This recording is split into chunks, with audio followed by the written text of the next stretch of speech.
ಈ ಎಂಟನೆಯ ದಶಗಂಟ ರಾವಣನನ್ನು ಬೆಚ್ಚಿಸಿ ರೊಚ್ಚಿಗೆಬ್ಬಿಸುತ್ತಿರುವ ಅದೃಶ್ಯ ಶಕ್ತಿ ಯಾವುದು? ವಿವಿಧ ಲಲಾಟ ಲಿಖಿತನಾದ ವಿಧಾತನೇ ತನ್ನ ವಿಧಾತ ಪಟ್ಟವನ್ನು ನನ್ನ ಪಾದದಲ್ಲಿಟ್ಟು ಪಂಚಾಂಗ್ರ ಪುರೋಹಿತನಾಗಿದ್ದಾನೆ ಆ ಬ್ರಾಹ್ಮಣ.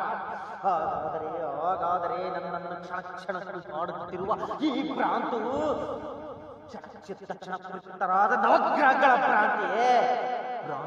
ಭ್ರಾಂತು ಆ ನವಗ್ರಹಗಳೆಲ್ಲ ನನ್ನ ಸಿಂಹಾಸನ ಪಾದದಡಿಯಲ್ಲಿ ಎಗಲು ಮುಡಿಸುತ್ತಿದ್ದೇವೆ, ಎಗಲು. ಹಾಗಾದರೆ ನಿಮಿಷಕ್ಕೆ ನನ್ನ ನಿಶ್ಶಕ್ತನನ್ನಾಗಿ ಮಾಡಿ ಕಾಡುತ್ತಿರುವ ಆ ಕಾರಣದ ಕೈ ಯಾವುದು?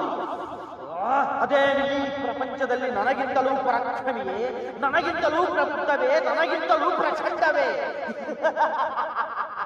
ಸಾಧ್ಯವಿಲ್ಲ. ನಾನು ಚತುರ್ದಶ ಭುವನ ಭಯಂಕರ ಲಂಕೇಶ್ವರ ರಾವಣ, ಸರ್ವತ್ರ ಸರ್ವತಂತ್ರ ಸ್ವತಂತ್ರನದ ಪ್ರಬುದ್ಧ ರಾವಣ, ಎಲ್ಲ ಬ್ರಹ್ಮಾಂಡ ತಂಡಗಳನ್ನೇ ಚಂಡಾಡವಲ್ಲ ದಾಳಿಗಳ ಮಂಡಲ ನಾಯಕನಾದ ಗಂಡನೆಯ ಗಂಡರ ಗಂಡನಾದ ಪ್ರಚಂಡ ರಾವಣ.